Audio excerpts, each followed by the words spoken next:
So next in the category of dispersion, we have what is called as standard deviation. होता क्या है practically real life में standard deviation? मान लीजिए कि मार्केट में दो शेफ अवेलेबल हैं। एक शेफ ऐसा है कि वो 100 टाइम्स अगर कोई डिश कुक करे, वैसे तो शेफ का काम डिश डिजाइन करना होता है, बट मान लीजिए कुक करे 96 times the taste is same. और एक शेफ ऐसा है अगर वो 100 टाइम्स डिश कुक करे, only 70 times it is same. तो आप अपने चेन ऑफ रेस्टोरेंट के लिए किस शेफ को हायर करेंगे? जिसका 96 टाइम्स डिश का टेस्ट सेम है, या जिसका 70 टाइम्स सिर्फ डिश का टेस्ट सेम है? 96। मतलब इसका स्टैंडर्ड डिविएशन 4% का है और इसका स्टैंडर्ड डिविएशन 30% का है। अमिताभ बच्चन जी टीवीएस जुपिटर का ऐड करते हैं और बहुत बड़े झुट्टे हैं और कहते हैं कि 65 किलोमीटर पर लीटर इसका माइलेज है। क्या 65 किलोमीटर पर लीटर किसी भी टू व्हीलर का माइलेज इंडिया की बिजी रोड्स पे मिलेगा? नहीं मिलेगा। इसीलिए वो एस्ट्रिक साइन लगाते हैं और लिखते हैं under standard tested conditions. 1 litre petrol tank में डाला और उसको फॉर्मूला 1 बुद्धा ट्रैक पे चला दिया, जहां पे कांस्टेंट स्पीड में गाड़ी चल रही है, वहां 75 किलोमीटर का भी माइलेज मिल जाएगा। बट रोड के बिजी ट्रैफिक में ऐसा नहीं होगा, बार बार व्हीकल बंद होगी, स्टार्ट होगी, जर्क लगेगा एंड ऑल दैट। तो मान के चलते हैं कि कंपनी अगर 65 बोल रही है तो एटलीस्ट ये 50 का माइलेज तो देगी ही देगी व्हीकल। तो 30% का लगभग 20% का लगभग आप मान के चलिए रिडक्शन हो जाएगा। That is standard deviation. What? Standard deviation. खोपड़े में बात गई कि नहीं गई? पक्का? तो मीन डिविएशन अभी हमने स्किप किया हुआ है, हम अभी पढ़ेंगे पहले what is called as children standard deviation. तो स्टैंडर्ड डिविएशन की एक सिंपल सी डेफिनेशन आई वांट कि आप अपनी कॉपी में जरूर लिखें, क्योंकि इसकी डेफिनेशन ही आपको इसके फॉर्मूले को समझाने में काफी हेल्प कर देगी बच्चों। तो स्टैंडर्ड डिविएशन की सिंपल डेफिनेशन क्या है? Positive square root. Sir positive square root क्यों बोलते हैं? क्योंकि बच्चों स्क्वायर हमेशा पॉजिटिव ही होगा। -4 का भी स्क्वायर अगर निकालेंगे तो +16 ही आएगा, +16 ही आएगा। Square root of the arithmetic mean of the square of all deviations taken from the value of their arithmetic mean।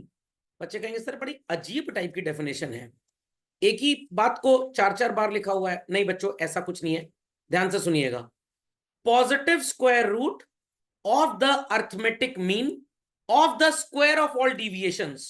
तो जो भी आपको x की वैल्यू या डेटा बच्चों दिया हुआ है, आप सबसे पहले मीन कैलकुलेट करते हैं। क्या कैलकुलेट करते हैं? मीन। इस मीन से वापस आप इनको कंपेयर करेंगे और कैलकुलेट करेंगे डिविएशंस। क्या करेंगे? डिविएशंस। फिर इन डिविएशंस को आप क्या कर देंगे भाई? स्क्वायर कर देंगे।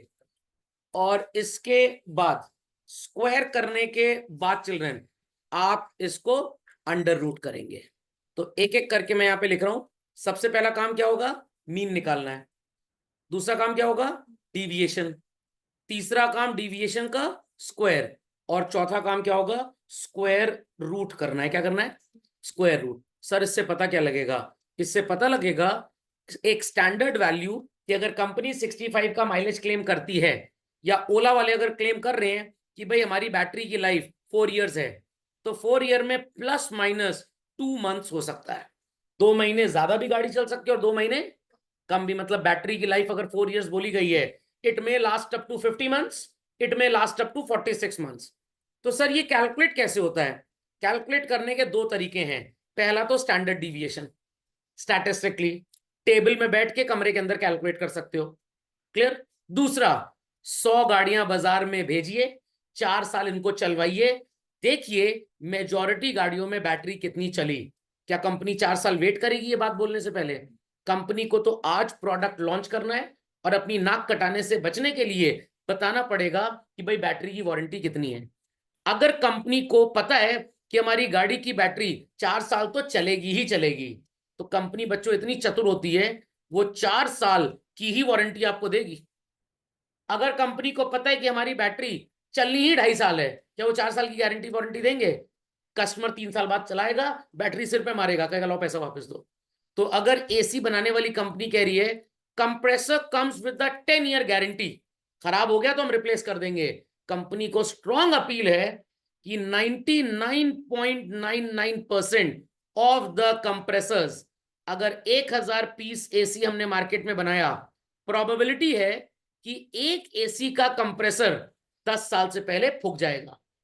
999 एसीज हमारे कंप्रेसर जो लगे हैं वो 10 साल क्या 12-12 साल चलेंगे। समझ में आ गया? बट अगर कंपनी की रिसर्च बोले आपका कंप्रेसर 8 साल से ऊपर चलेगा ही नहीं, क्या कंपनी 10 साल गारंटी देगी? ये तो फंसने वाली बात हो गई। 8 साल बाद कंप्रेसर खराब होगा, लोग लेके चले जाएंगे। तो दो तरीके हैं कंप्रेसर पे वारंटी डिसाइड करने के लिए। एसी बना दो, कंप्रेसर लगा दो, चलने दो बाजार में। Is that clear? एसी बेचने के बाद बोलेंगे लोगों से चलाइए, देखेंगे कितनी वारंटी आपको देनी है। कोई खरीदेगा एसी? कोई नहीं खरीदेगा। कहे भाई पहले बता दो हमको। और मान लीजिए कोई 5 साल बाद आ गया, कंप्रेसर खराब हो गया, कंपनी ने कहा अच्छा लॉ बदल दें। ढेर सारे लोग आ गए 5 साल बाद, कह रहे कंप्रेसर खराब हो गया, कंपनी कहेगी नहीं नहीं नहीं 4 साल वारंटी थी बस। अरे अजीब झुट्टे टाइप क्यों? जब बेचा था एसी बोला था चलाइए, कल को ले आइएगा। तो कंपनी इन्हीं स्टैटिस्टिकल मेजर्स को बच्चों यूज करती है और अपनी वारंटी पॉलिसी बनाएगी कि ऑन एन एवरेज स्टैंडर्ड हमारी कही हुई बात से हम कितना ऊपर नीचे जा सकते हैं। तो अगर कंपनी की रिसर्च टीम कुछ एसीज के कंप्रेसर्स, कंट्री के एनवायरमेंट, इलेक्ट्रिक सप्लाई, कितना वोल्टेज में फ्लक्चुएशन होता है, उसी से इलेक्ट्रिकल अप्लायंस खराब होता है बेसिकली। वोल्टेज फ्लक्चुएशन अगर कम से कम होगा तो कार्बन कम जमेगा और शॉर्ट सर्किट होगा नहीं और वो खराब नहीं होगा। ये सारे फैक्टर्स को कंसिडर करते हैं इस डेटा में। उनमें ये सारे कैलकुलेशंस परफॉर्म करेंगे और फिर बता पाएंगे कि हमारा कंप्रेसर 8 साल चलेगा कि 10 साल। तो कंपनी ने मेजॉरिटी कैलकुलेशन अपने इकोनॉमिस्ट से, अपने स्टैटिस्टिशियन से करवाए और अगर 10 में से 9 कैलकुलेशन ये साबित करता है कि कंप्रेसर 10 साल प्लस माइनस 4 महीने चलेगा ही चलेगा, तो हम धड़ल्ले से कितनी वारंटी देंगे? 10 साल। बट अगर मेजॉरिटी कैलकुलेशंस बोले 8 साल से ऊपर ना चलने वाला कंप्रेसर, कंपनी को पागल कुत्ता कट्टा है, 10 साल वारंटी देगी। Warranty period is 8 years. तो पहले एसी आता था ना, उसमें कंप्रेसर की वारंटी 5 साल होती थी, आजकल 10 साल हो गई क्योंकि टेक्नोलॉजी इंप्रूव हो गई, कैलकुलेशन समझ में आ गया।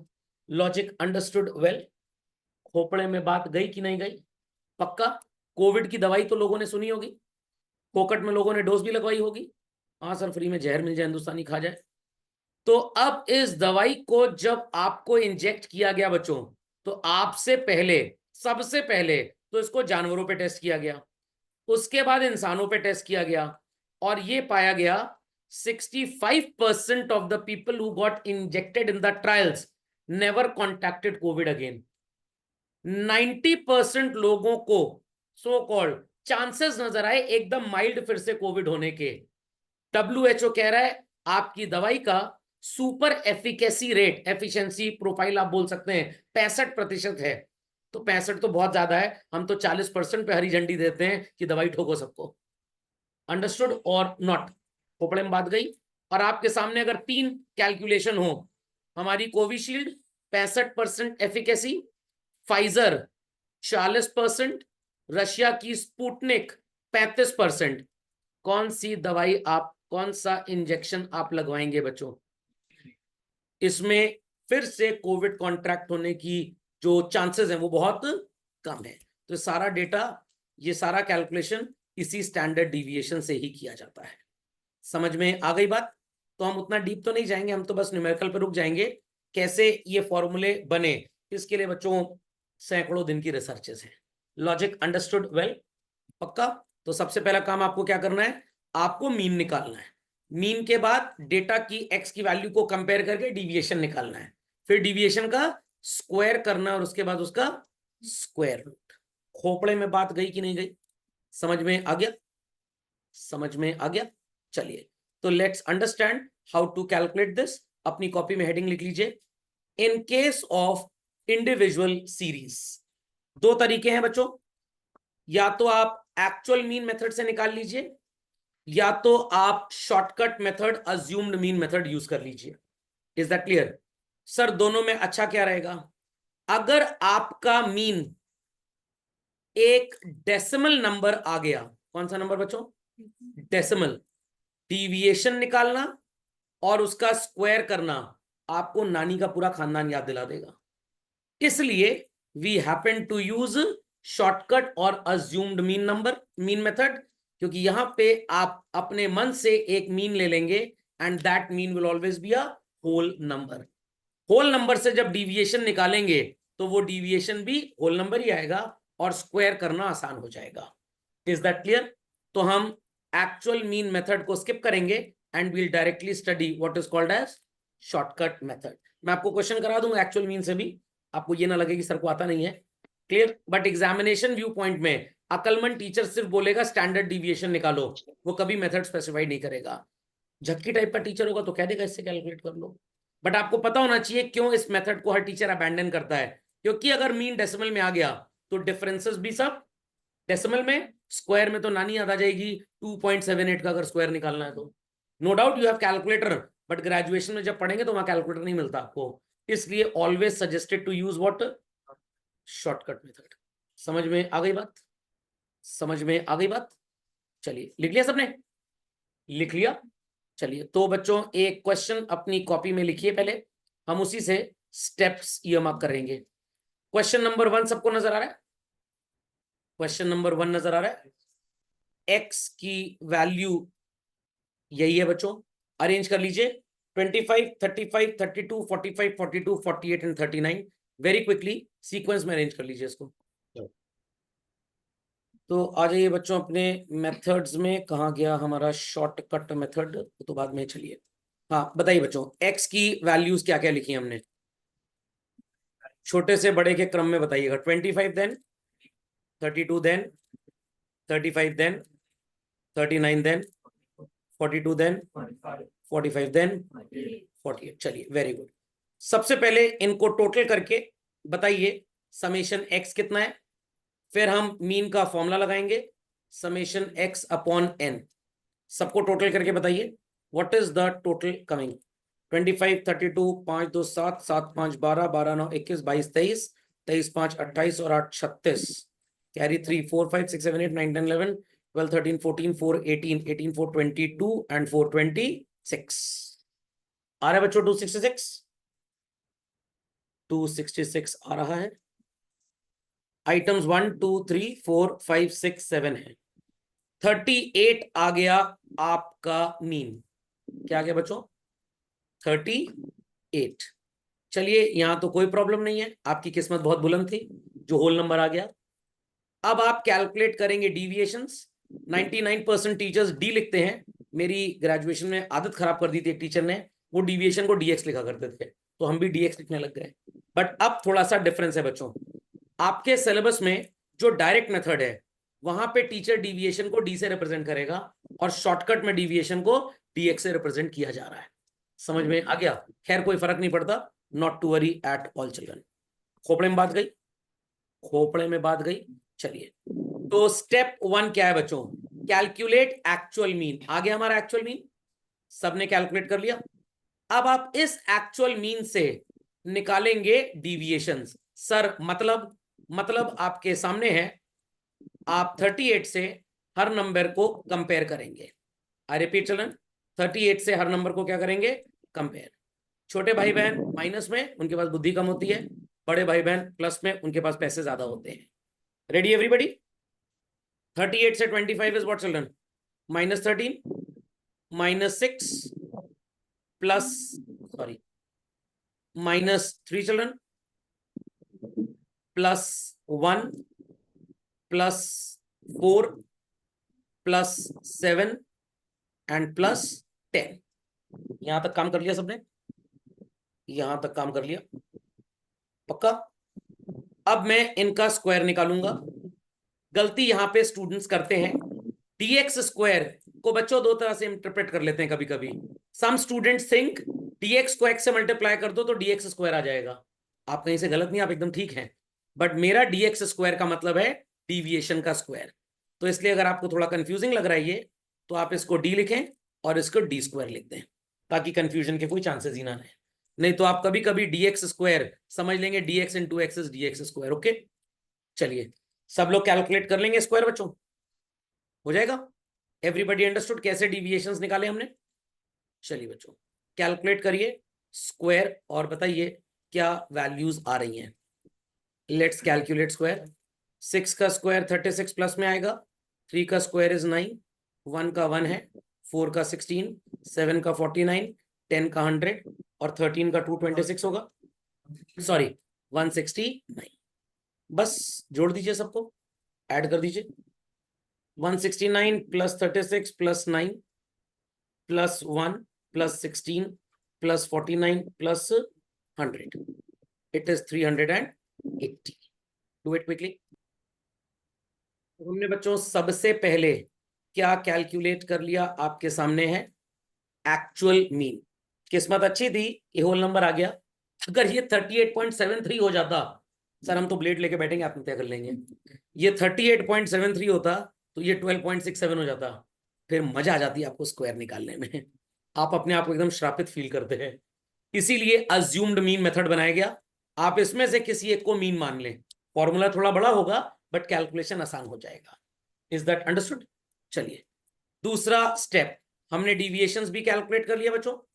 तीसरा स्टेप, हमने उसका स्क्वायर निकाल के टोटल भी ऑब्टेन कर लिया, जिसको आपका सिलेबस बोलेगा एक्स स्क्वायर, हम क्या बोल रहे हैं, D square. Is that understood? अब आप फॉर्मूला अप्लाई करेंगे। गाना सुना होगा दलेर मेहंदी जी का, ना ना ना ना ना रे, तो वो आधा ना रिप्रेजेंट करता है स्टैंडर्ड डिविएशन। मैं फॉर्मूला लिखता हूं summation D square upon N. आपका समेशन डी स्क्वायर क्या था बच्चों, 380 upon 7। Because you people belong to ISC board, तो इसलिए समस्या आपकी कम है। आप कैलकुलेटर पे √54.28 कैलकुलेट कर सकते हैं। हैड इट बीन सीबीएसई और ग्रेजुएशन क्लासेस जहां पे कैलकुलेटर होता ही नहीं है, तो सर ये कैसे कैलकुलेट होता? इसके लिए हम लॉगरिथम्स यूज करते हैं। क्या यूज करते हैं? लॉगरिथम। और कैसे करते हैं सर लॉगरिथम से? Using log. सीबीएसई स्टूडेंट्स को तो लॉग भी सिखाना पड़ता है, क्योंकि उन्होंने लॉग बुक कभी देखी नहीं होती अपने जीवन में 10वीं तक। आईएससी में होता है शायद लॉग, हमारे टाइम पे तो था। तो आप इसको ऐसे लिखते हैं, anti log equals to 1/2 log 54.28।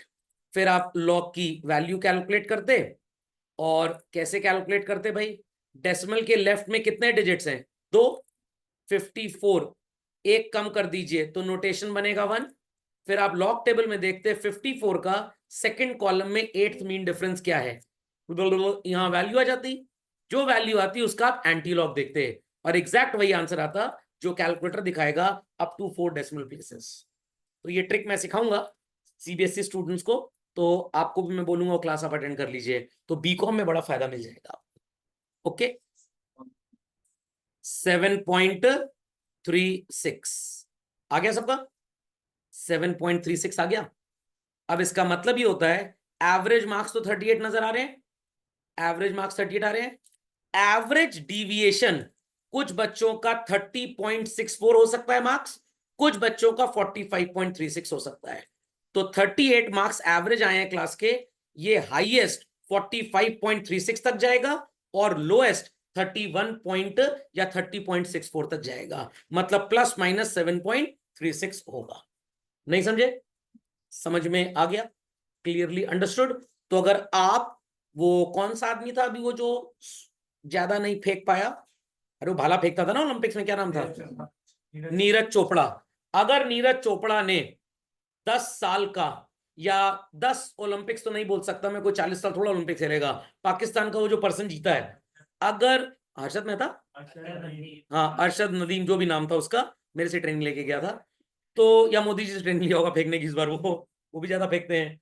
अगर पिछले 3-4 मैचेस जो उसने खेले, एशियन गेम्स, कॉमनवेल्थ, ओलंपिक वगैरह जो भी, अगर उसके डेटा से स्टैंडर्ड डिविएशन निकाला होता, और अपने डेटा से स्टैंडर्ड डिविएशन निकाला होता, अपने सारे प्रैक्टिस मैच, फाइनल मैच, सारे मैचेस का स्कोर इकट्ठा किया होता नीरज चोपड़ा ने, और डिविएशन कैलकुलेट किया होता अपना और पाकिस्तानी विनर का चिल्ड्रन, तो पता लग जाता कि भाई उसके जीतने हारने की प्रोबेबिलिटी क्या है। नहीं समझे बात को? समझ में आ गया? तो अगर आईपीएल की टीम का सिलेक्शन है, एक प्लेयर है जिसका डिविएशन 7.36 है और दूसरे का डिविएशन 2.36 है, किसको आप खरीदेंगे अपनी टीम में रखने के लिए? 2.36 वाले को या 7.36 वाले को? 2.36, उसका डिविएशन कम है, मतलब उसके कंसिस्टेंट खेलने के चांसेस, जैसा खेल रहा था वैसा ही खेलेगा। नहीं समझे बात को? समझ में क्या? 100 बार आप घर से निकलिए, अगर आपको पता लग जाए एक्सीडेंट होने का परसेंटेज 90% है, आप निकलेंगे ही नहीं। बट अगर आपको लग रहा है एक्सीडेंट होने का परसेंटेज 0.15% है, तो आप निकलने का रिस्क ले लेंगे। महालक्ष्मी रेस कोर्स पे 10 घोड़े हैं, 10 घोड़े पिछले 5 साल से रेस लगा रहे हैं, एक पर्टिकुलर घोड़ा हमेशा जीत रहा था, गारंटी है वो इस रेस में जीतेगा? 2 लोग बता सकते हैं, गॉड एंड फ्रॉड। बट अगर आप गॉड बनना चाहते हैं तो आप उन 10 घोड़ों का पिछले 5 साल का डेटा कैलकुलेट कर लीजिए। डेटा एस्टॉनिशिंग आ गया कि जो घोड़ा हमेशा जीत रहा था, डेटा के हिसाब से उसका स्टैंडर्ड डिविएशन 12.5 है, जो हार रहे थे उनका स्टैंडर्ड डिविएशन इतना है ही नहीं। तो क्यों ये हार रहे हैं? बेईमानी हो रही है रेस में 101%, घोड़े को कुछ खिला दिया जा रहा है। लॉजिक समझ में आया? क्योंकि भाई स्टैट्स तो डेटा पे चलती है, स्टैट्स डेटा पे चलती है। तो पिछली 10 रेस से वो घोड़ा जीत रहा था, बट उसके पहले वो कभी जीता ही नहीं, तो मतलब 10 रेसों में उसको कोई विटामिन बूस्टर दिया जा रहा। Logic understood well? तो ये स्टैंडर्ड डिविएशन बड़ी धमाकेदार चीज है।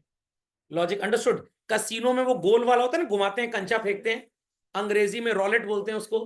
तो अगर आपको पता है कि नंबर 6 पिछले 3 दिन से मैक्सिमम टाइम्स विन हुआ है, आप बाकी सारे नंबरों का डेटा कैलकुलेट करिए। नंबर 7 कितनी बार विनिंग किया, 8 कितनी बार विनिंग किया, हर नंबर का स्टैंडर्ड डिविएशन निकालिए। आपका रिजल्ट आ रहा है कि 6 नंबर का स्टैंडर्ड डिविएशन सबसे कम है। किसी न्यूमरोलॉजी वाले को पकड़ लिया आपने, उससे पूछा, वो कह रहा है 6 नंबर लाल रंग का पुता हुआ है, बॉल भी लाल रंग की है, कलर अट्रैक्शन न्यूमरोलॉजी का है, तभी 6 नंबर जीत रहा है। या रॉलेट के नीचे कोई आदमी बैठ के चुंबक लगा देता है, जैसे विश्वात्मा मूवी में हुआ था। ओके, खैर मजाक की बात अलग है। तो ये यूज होती है बच्चों स्टैटिस्टिकल डिवाइसेस। समझ में आ गया? वो कहते हैं राहु केतु इस मंगल ग्रह में बैठा हुआ है, पूरी न्यूमरोलॉजी स्टैटिस्टिक्स है पूरी। समझ गए काव्या जी? समझ गई? Yes sir. चलिए, let's get down further children. मैं इस मेथड को स्किप कर रहा हूं। जो आपने डायरेक्ट मीन वाला मेथड पढ़ा चिल्ड्रन, इसको अभी हम डायरेक्ट के नाम से पढ़ेंगे। And let's get down to shortcut method और अज्यूम्ड मीन मेथड। मिल गया सबको? चलिए ध्यान से सुनिएगा। फिर से बच्चों एक्स की वैल्यूज बताइए मेरे को आप। 25, then 32, then 35, then 39, then 42, then 45, then 48। That's it. तो सबसे पहले इसमें से किसी एक को मीन मान लीजिए। हमने मीन मान लिया 42। सर बाहर से भी ले सकते हैं, अंदर से लेने में एक फायदा होगा, एक वैल्यू 0 हो जाएगी, उसका स्क्वायर भी 0, तो कैलकुलेशन कम हो जाएंगे आपके। ठीक, चलिए। तो सबसे पहले आपने किसी एक को मीन मान लिया। अब इनके डिविएशन निकालते हैं। ये होगा -17 बच्चों, 42 से 25, -10, -7, -3, 0, +3 and +6. Let's calculate deviations. 10 का square, sorry squares not deviations. 100 आएगा, 7 का 49, 3 का 9, 0 का 0, 3 का 9 और 6 का 36। 17 का स्क्वायर क्या हो जाएगा भाई? 289। पिछले मेथड में बच्चों क्या आपने डिविएशन कॉलम को टोटल किया था? नो, यहां पे करना है। ये पहला डिफरेंस है। Calculate the total, calculate the total children very quickly. -28। Square को भी टोटल कर लें बच्चों हम लोग। 289 + 100 + 49 + 9 + 9 + 36, 492। 492। And here goes the formula. Summation d square upon n minus summation d upon n का होल स्क्वायर। समझ में आ गई बात बच्चों? शॉर्टकट मेथड में फॉर्मूला थोड़ा सा बढ़ जाता है। Logic understood well? Logic understood well भाई? चलिए, be quick, be quick. And बच्चों जब आप डिस्क्रीट और कंटिन्यूस पढ़ेंगे, डी के आगे एफ लगा देंगे, एफ डी हो जाएगा। एन की जगह टोटल ऑफ फ्रीक्वेंसी। 2 कॉलम यहाँ और बढ़ जाएंगे। खैर करेंगे तो समझ जाएंगे उसको भी। चलिए वैल्यूज पुट करते हैं बच्चों, वैल्यूज पुट करते हैं। What is summation D square? 492। कितने आइटम्स थे? 1 2 3 4 5 6 7 माइनस 28/7। तो भाई -28/7 इज 4, -4 इंटू -4 इज +16, और बाहर माइनस है तो अल्टीमेटली ये साइन माइनस का हो जाएगा यहाँ पे। नहीं समझे बात को? 492/7 इज 70.28, 70.28। तो 70.28 माइनस 16 54.28 आएगा चलन। whose answer is same 7.36।